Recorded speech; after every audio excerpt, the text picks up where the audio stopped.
fx සමානයි px ධන q fx සමානයි px ධන q බෙදීම x ඍණ 1 x ඍණ 2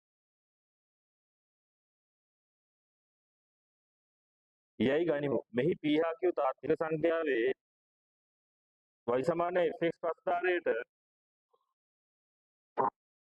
0,1දී ස්ථාවර ලක්ෂ 0,1දී ස්ථාවර ලක්ෂයක් ඇති බව දී ඇත. p සමානයි 3 හා q සමානයි 2 බව පෙන්වන්න. 0,1 ආදේශය. මෙතෙන්ට එනවා 1 සමානයි q බෙදීම ඍණ 1 වරක් ඍණ 2 දෙවරක් 1 2යි මේ පැත්ත වැඩි වුණා 2 සමානයි q. දැන් මට පුළුවන් මෙයාව x විශයෙන් අවකලනය කරන්න. x විශයෙන් අවකලනය කරපුවම මේ පැත්තට එනවා f' සමානයි හරය වතාවක් x ඍණ 1 x ඍණ 2 වතාවක් ලවයේ අවකලනය කවුද? p ඍණ ලවය px ධන 2 වතාවක් හරය අවකලනය. හරය අවකලනය කරන්නේ කොහොමද? මෙතන තියෙන්නේ හරයේ පද දෙක ගුණිතයක්. හරි. දැන් හරය වතාවක් ලවයේ අවකලනය ඇති ලවයේ වතාවක් හරයේ අවකලනය ගත්තී හරයේ අවකලනය කියනවා ගුණිතයක්. එතකොට අපි කරන්නේ x ඍණ 1 නතර කරා x ඍණ 2 අවකලනය 1යි. ධන x ඍණ 2 නතර කරා x ඍණ 1 අවකලනය 1යි. බෙදනවා හරයේ වර්ගය. x ඍණ 1 වර්ගය x ඍණ 2 වර්ගය. දැන් මේවා අමතක වෙන්න බෑ. මේවා දැනගන්න. ඕන ළමෙක් මේවා දැනගන්න ඕනේ. දැන් මෙතන ඉන්නවා x ඍණ 1 වතාවක් x ඍණ 2 p. p වතාවක් x ඍණ 1 x ඍණ කොතැනද? මෙතනද? උලන්න මම අර මේ ළමයින්ට මේ ගුණිතයක් කියනකොට අවකලනය කරන්න ඕනේ එකක් වතාවක් අරගෙන අනිත් වතාවක් මේක දන්නේ නැති කවුරු හරි ඉන්නවා නම් කියලා ගන්න. හරි. ඍණ px ඍණ 2 px ඍණ 2 ධන 2 නේ.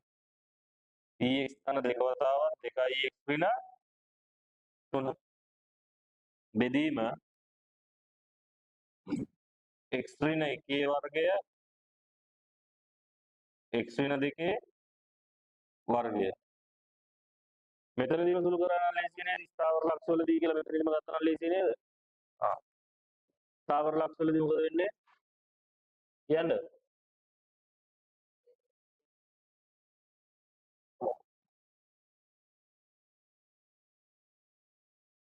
f' සමානයි බිඳුවයි.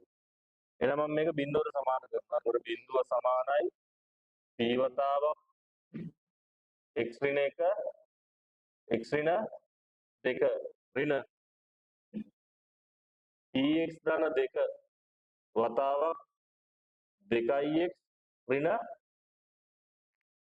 3. හරි. දැන් මොකද කරන්නේ? x තියනවනේ. x ආදේශ කරනවා මොකද්ද? බිඳුව. ඇයි ඒ? එක ස්ථාවර ලක්ෂයක් බිඳුවයි. නේද? එක ස්ථාවර ලක්ෂයක් බිඳුව. අපි දන්නේ එකක් තියනවද දෙකක් තියනවද ඒක දන්නේ නැහැ. හැබැයි එක ස්ථාවර ලක්ෂයක් කීයද? බිඳුවයි. ඒ හින්දා මේ ප්‍රකාශනයේ බිඳුව ආදේශ කරනවා. ආදේශ කරපුවාම පීට එන උත්තරයක් කීයද? ඍණ 3යි. ධන 3යි ඍණ 3යි.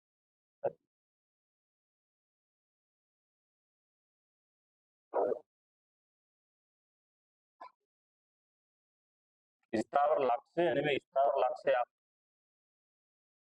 0,1 බැරි. x සමානයි බිඳුවයි.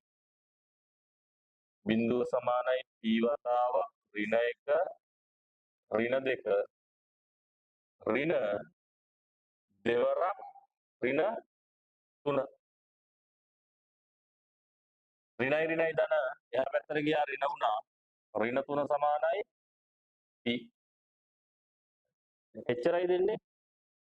ස්ථාවර ලක්ෂ එන්නේ එච්චරද? හරි අපි ගාන බලමුකෝ ඉස්සල්ලා. ස්ථාවර ලක්ෂයක් බව දී ඇත p සමානයි ඍණ 3 හා q සමානයි 2 බව. දීලා තියෙන්නේ උත්තර දෙක නේද? හරි. ඊට පස්සේ කියනවා p හා q හි මෙම අංකයන් සඳහා fx ව්‍යුත්පන්නයේ f dash x යන්න. x සමාන 1 2 සඳහා f dash x මේ උත්තරේ බව පෙන්වන්න. හරි. දැන් අපිට f dash x එක හොයන්න ලොකුවට අවුලක් නැහැ. ඇයි? මෙතෙන් ආදේශ කරගන්න විතරයි තියෙන්නේ. ඍණ 3 වරක් x ඍණ 1 x ඍණ 2 ඍණ 3i x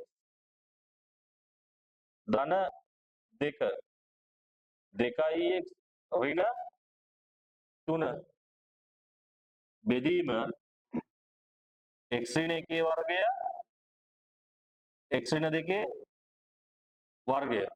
මෙයා වරහන් ඉවත් කරලා සුළු කරපුවාම නියත පදේ කැපිලා යනවා. මෙයා වරහන් ඉවත් කරපුවාම ඉවත් කරලා සුළු කරපුවාම නියත පදේ කැපිලා යනවා. මෙතනින් එන්නේ එක් වරක් 2 2යි දෙවරක් 3 6යි ඍණ 6යි. දෙවරක් 3 ඍණ 6යි මේ ඍණයි ධනයි. ධන 6යි. ධන 6ට ඍණ 6යි කැපිලා යනවා. පැහැදිලිද? ඒ හින්දා තමයි මෙතන x එකක් සාධකයක් විදිහට එළියට දාගන්න පුළුවන් වෙන්නේ. එහෙනම් අපිට f dash x උත්තරයක් ලියන්න පුළුවන්. මේ පියවරෙන් නම් උත්තරේ ලියන්න එපා. මෙයාට වැටුණා x වර්ගය ඍණ 3යි x වර්ගය. හරි. නැත්තම් උඹලා එහෙම ලියනවනේ. මෙයාට වැටුණා ඍණ 3යි x වර්ගය. මෙයාට වැටුණා ඍණ x මේකෙන් වැටුණාම ධන 3යි. මෙයා මෙතෙන්ට වැඩි වුණා ඍණ 2යි x මේකෙන් වැඩි වුණා ධන 6යි. මෙතනින් ඍණ 2 ධන 2ක් වුණා ආය ඍණ 6ක් වෙනවා. 3යි 2යි 6යි x වර්ගය ඍණ 6යි x වර්ගය ධන 6යි x වර්ගයක් වෙනවා. ඊට පස්සේ මෙයා මෙතෙන්ට වැඩි වුණා ඍණ ධන 9යි x මෙයත් එක්ක ඍණ 9යි. මෙයා මෙතෙන්ට වැඩි වුණා ධන 4යි x මෙයත් එක්ක ඍණ 4යි x ධන 6. බෙදීම x ඍණ 1 වර්ගය x ඍණ 2 වර්ගය. මේ බලන්න.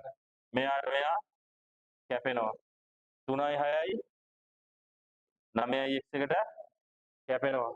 මෙතනින් ඉන්නේ 3යි x වර්ගයක් ධන 6යි x වර්ගය ධන 3යි x වර්ගය ඍණ 4යි x.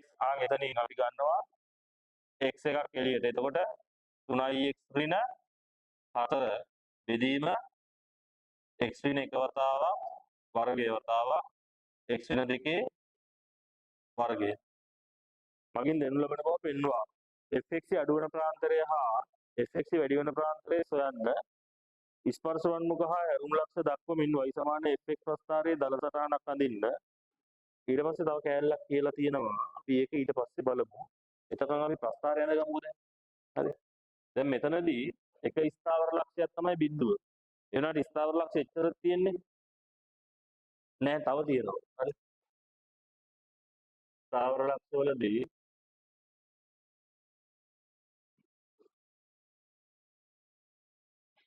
f dash x සමානයි බිඳුවයි. එහෙනම් x වතාවක් 3යි x ඍණ 4 x ඍණ 1 වර්ගය x ඍණ 2 වර්ගය සමානයි බිඳුවයි. x සමානයි බිඳුව හෝ x සමානයි 4 බෙදීම 3යි. ඊට පස්සේ ස්පර්ශෝන්මුඛ අපි හොයනවා. මෙතන මොනනම් කණ්ඩායමක් හොයාගෙන යන්න පුළුවන් නේද? මෙයාට ආවේ බිඳුවකම 1යි නේ, 1යි හොයන්න ඕනේ නැහැ.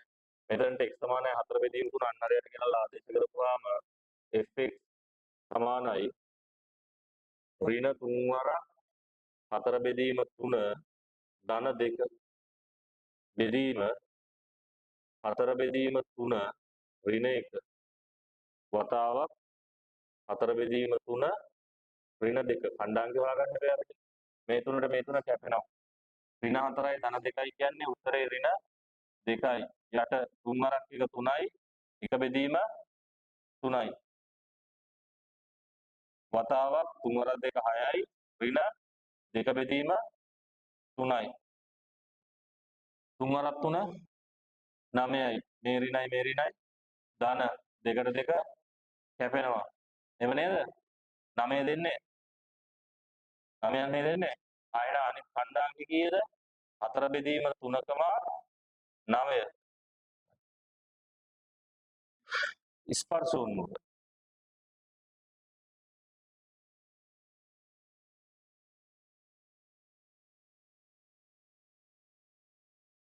සිරස්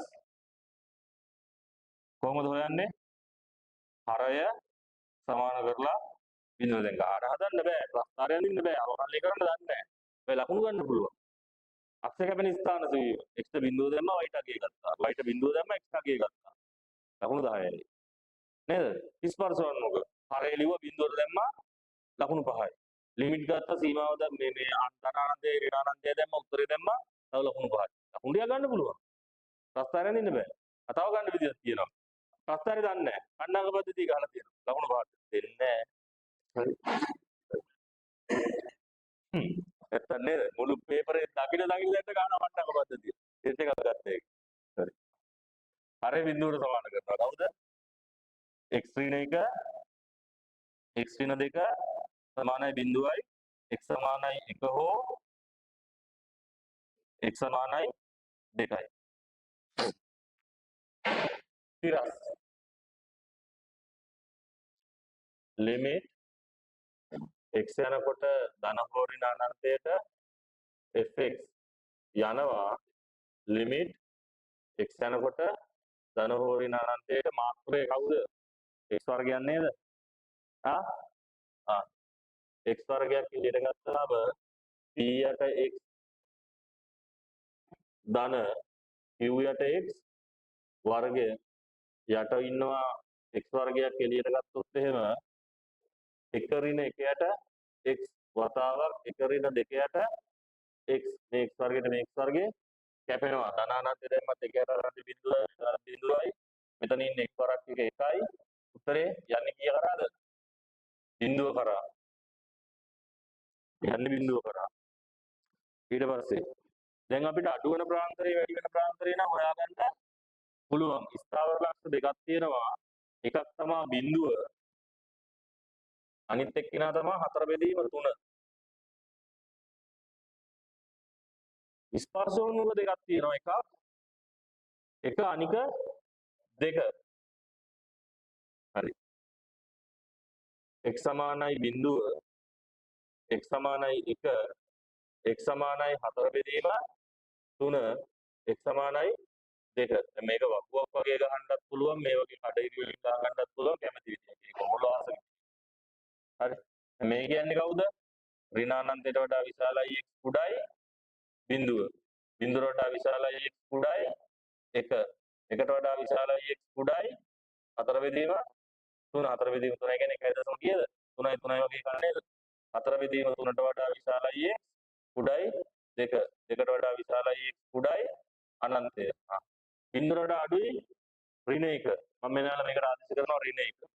හරි f'(x) ආපු එකට බිඳුවට වඩා අඩු කැමැති අගයක්. ගෙනල්ලා මේකට ආදේශ කරනවා ඍණ 1. මෙතන ඍණයි. මෙතෙන්ටත් ඍණක් දාපුවම මෙතන ඍණයි. මේ ඍණයි ඍණ සංඛ්‍යාවක් එකතු වුණා කොහොමද ඍණ වෙන්නේ? ඒ ඍණයි මේ ඍණයි ධන යට මොනවා වුණත් ප්‍රශ්නයක් නැහැ වර්ග වෙන හින්දා ධනයි. මෙතන මොකද වෙන්නේ? මෙතන ධනයි. බිඳුවත් එකත් අතර 0.5 ධන 0.5ක් මෙතෙන්ට දැම්මොත් 1.5යි. මෙතන ඍණයි. මෙයා ධනයි. ප්‍රකාශනයේම ඍණයි. එකට වඩා වැඩි 4 බෙදීම 3ට වඩා අඩුයි. ඒ කියන්නේ 1.1ක් විතර දාන්න වෙන්නේ. මෙතන 3.3ක් වෙනවා. ඒත් මොකද වෙන්නේ? ඍණ. ඒත් වෙන්නේ ඍණ. 4 බෙදීම 3ට වඩා වැඩි 2ට වඩා අඩුයි. 1.5ක් 1.5ක් මෙතෙන්ට දැම්මොත් 4.5ක් වෙනවා. එහෙනම් මෙතන මොකද වෙන්නේ? ධන. 2ට වඩා වැඩි 3. 3 වරක් 3 9. ඒත් මොකද වෙන්නේ? ධන. දැන් අපේ ස්ථාවර ලක්ෂ දෙක කවුද? එකක් බිඳුව. ධන නම් මේ පැත්තට, ඍණ නම් මේ පැත්තට. මේ තියෙන්නේ x අක්ෂයේ අනුක්‍රමණය මම හැම වෙලේම කියන්නේ ඒකයි. x අක්ෂයේ ධන දිශාවත් එක්ක සුළු කෝණයක් හදනවා නම් මේක x අක්ෂය කියලා. ධන දිශාවත් එක්ක සුළු කෝණයක් හදනවා නම් අනුක්‍රමණය ධනයි. x අක්ෂයේ ධන දිශාවත් එක්ක මහා කෝණයක් හදනවා නම් අනුක්‍රමණය ඍණයි. ඒක තමයි මේ හැම වෙලේම කියන්නේ. ආයෙ නම් මෙතනදී x සමානයි බිඳුවේදී මොකක්ද ආවේ? x සමානයි බිඳුවේදී උපරිමයි. x සමානයි 4 බෙදීම 3 දී අවමයක්.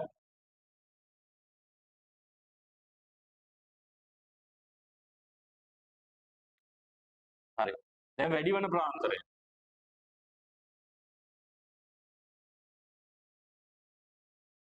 වැඩි වෙන ප්‍රාන්තරය කියන්නේ මොනවද වැඩි වෙන ප්‍රාන්තරය? එකක් තමා ඍණානන්තයට වඩා විශාලයි x උඩයි බිඳුව. මේක ප්‍රාන්තරයක්. ආයි ඊළඟට 4 බෙදීම 3ට වඩා විශාලයි x උඩයි කියන්නේ මෙතන සමාන ලකුණක් දාන්නත් පුළුවන්. තව තියෙන ප්‍රාන්තරයක්. එකක් මොකද්ද? 4 බෙදීම 3ට වඩා විශාලයි x උඩයි කියන්නේ දෙකද අනන්තව ගත්තට ප්‍රශ්නයක් නැහැ. ඒ තමයි වැඩි වෙන ප්‍රාන්තරය. හරි? ඍණ වෙවිලා තියෙන කෑල්ල කවුද? මේ දෙක. එහෙනම් මෙන්න අඩු වෙන ප්‍රාන්තරය.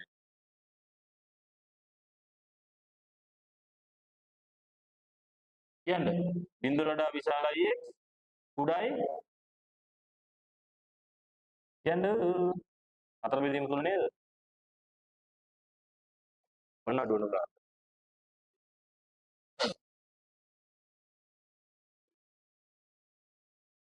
එකේදී තියෙනවා සිරස් ස්පර්ශ වර්ණය. මෙන්න එකේ තියෙන සිරස් ස්පර්ශ වර්ණය. එකේ කණ්ඩාංක ලකුණු වෙලා තියෙනවා. දැන් මේ අගන්නකෝ දැන් ඔයගොල්ලෝ කරන එන්න තක తీරු ගොම් වැඩක් තියෙනවා. හරිද? මොකද්ද? දැන් මම එකට ගත්තේ මේ වගේ පොඩි දුරක්නේ. දැන් ඒ දුර මර ගන්නවා දෙකට මෙතෙන්ට. හරි? දැන් මැද අඳිනවා බටයක්. නේද? වක්‍රයක් ගහන්න ඉඩ නැහැ නේද? අඳිනවා බටයක්. එස්ලෝන් බටයක් වගේ. එහෙම. හරි. එහෙම එපා. ඒක එකේ ඉඳන් දෙකට මම පොඩි දුරක් ගත්තා. ඒක රවුලන්නේ නැහැ. දෙකේ ඉඳන් තුනට ගන්න ටිකක් ඈත්. එකේ ඉඳන් දෙකට. හරි. මේ වගේ අතර ගන්න. ඇයි එහෙම ගන්න කියන්නේ? මැද ප්‍රස්ථාරයක් අඳින්න තියනවා කියලා ඕන එකට තේරෙන්න ඕනේ. ඒ කියන්නේ ඇඳලා තියෙන ප්‍රස්ථාර ප්‍රමාණයත් එක්ක අනිවාර්යයෙන්ම මේ ස්පර්ශ වර්ණක දෙක මැද කෑල්ලක් තියෙනවා කියලා දැනගන්න ඕනේ. දැනගන්න දෙයක්වත් නැහැ. කොහොමද ඒ දෙන්න මැද නෙමෙයි අවුම ඉන්න ඕනේ. නේද? කියන්නේ මෙතන ඉන්නවා දෙක. ඉරස් ස්පර්ශ වර්ණකයක් තියෙනවා බිඳුවේදී. මේක මෙහෙම මේ උඩින් පේන්න අඳින්න එපා. ඔයගොල්ලෝ විභාගෙට අඳින්න පොඩ්ඩක් තද කරලා අඳින්න මේ x අක්ෂය උඩම. අර මට පේන්න ඕන ඉඳන් මම චුට්ටක් උඩින් ඇඳේ. ඔන්න බිඳුවේ තියෙනවා ස්පර්ශ වර්ණක. ඊළඟට අක්ෂ අනිවාර්යෙන් මාර්ක් කරලා තියන්න නැත්නම් ලකුණු පහක් දෙන්නේ නැහැ ප්‍රස්තාරයට ඈ. x y අක්ෂ අනිවාර්යෙන් මාර්ක් කරලා තියන්න. ඊට පස්සේ අගන්න එකක් තමයි බිඳුව ඈ. ඔව්. ලකුණු කරන්න ඕනේ කියන්නේ පොඩ්ඩක් තද වෙන්න කඩේරකින් ගහන්න. නැත්නම් ඉතින් ස්පර්ශ වර්ණකයක් තියනවා කියලා ලකුණු කරලා නැහැ කියලා හිතුවොත් එහෙම. හරි පාක් ඉවරයි. හරි. තව එකක් තියෙනවා 4 බෙදීම 3 9 ධන පැත්තේ තියෙන. අතවත් මේ අක්ෂ කැපෙන ස්ථාන හොයලා නැහැ නේද? හරි ඒකත් හොයාගමු. එකක් තමයි බිඳුවේ 1. බිඳුවේ 1 කියන්නේ මේ වගේ තැනක් නේද? දැන් උඩින් ගන්නම් මම. බිඳුවේ 1 x අක්ෂ බිඳුව y අක්ෂ 1යි. එතන තියෙනවා මොකද්ද? උපරිමයක්. ඔන්න මම උපරිමය මාර්ක් කරගත්තා. ඊට පස්සේ අවමයක් තියෙනවා. දැන් 1යි 2යි අතර 1.5 නැදාගේ නේද? දැන් 4 බෙදීම 3 කියන්නේ 1.3යි. ඒක පොඩ්ඩක් පේන්න ඕනේ. හරි මැදට දාලා අඳින්න එපා. චුට්ට මෙහෙට ගන්න. 4 බෙදීම 3. පොඩ පැත්තට ඇවිල්ලා දිනවා කියලා පේන්න ඕනේ. දැන් මෙතන එකනේ තියෙන්නේ. දැන් 9 කියලා මෙතන ඉඳන් මෙතෙන් තමයි එකක් ගත්තා. ඒ වගේ 9ක් උඩට ගන්න එපා. හරි. පොතේ නෙමෙයි ප්‍රස්තාරය අඳින්න යන්නේ. අවුලක් නැහැ. මේ වගේ තල ගානක් ගන්න. තල සටහනක් අඳින්න කියන්නේ. මෙතන ඉන්නවා කවුද? කියන්න. එතන ඉන්නවා අවමයක්. දැන් අපි තව එක දෙයක් දැනගන්න ඕනේ. මොකද්ද? අක්ෂ කැපෙන ස්ථාන.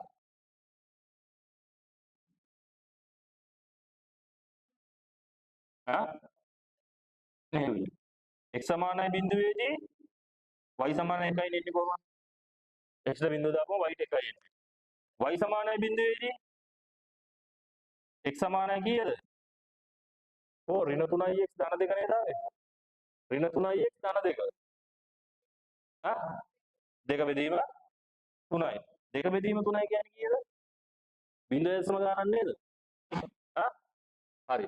ඒ කියන්නේ මෙන්න මේ වගේ තැනක දෙක බෙදීම 3 මෙන්න මේ වගේ තැනකදී x අක්ෂය කපනවා. තව එකේදී y අක්ෂය කපනවා. ඒක හරියට. එහෙනම් මෙයා මෙතනින් කපාගෙන මෙතනින් කපාගෙන මෙහෙන් අනන්තයට යනවා. දැන් මෙතන දිනා පොඩි නැති ප්‍රවර්තනයක්. නේ? දෙවන අවකලන සංගුණකයෙන් ගන්න පුළුවන් නැති ප්‍රවර්තනය. ඉතින් අනන්තයට යනවා. මෙයා මෙතනින් මෙහෙම අනන්තයට යනවා. දැන් මේ සමහර ළමයි අදිනවා ඕම් වැරදි ඈ. මෙයා අනිවාර්යෙන්ම මෙහෙම අනන්තයට ගිහිල්ලා තියනවා වගේ සුට්ටක් පේන්න ඕන.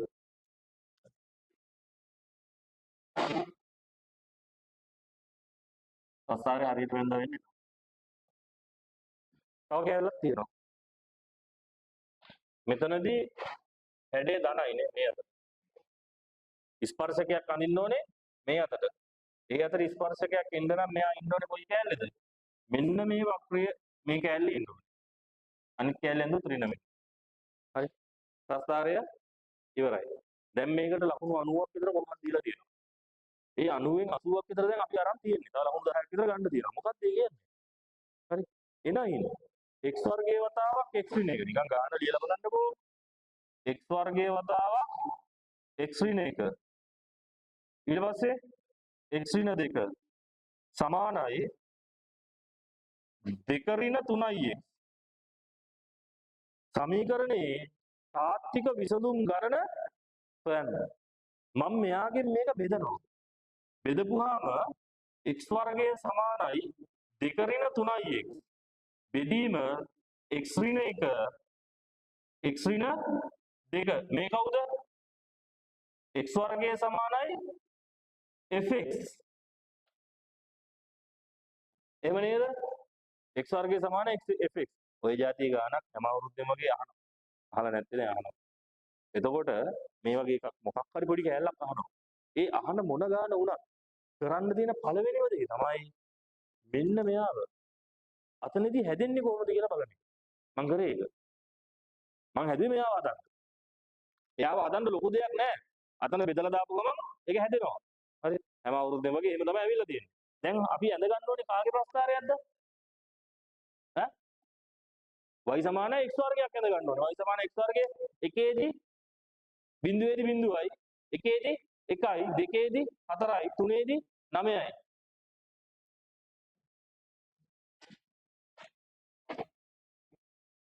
එකේදී 1යි, බිඳුවේදී බිඳුවයි, එකේදී 1යි මේ මෙතන. හරි. මේ මෙතන මේ පැත්තෙත් මේ වගේ ගමු. දෙකේදී 4යි.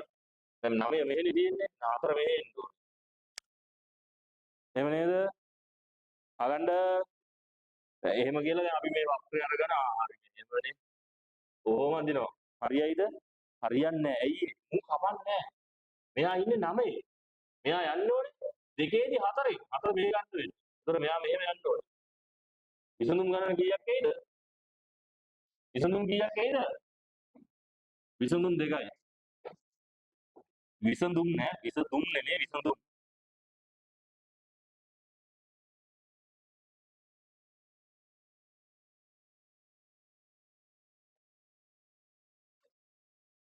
විසඳුම් දෙකක් පවතී.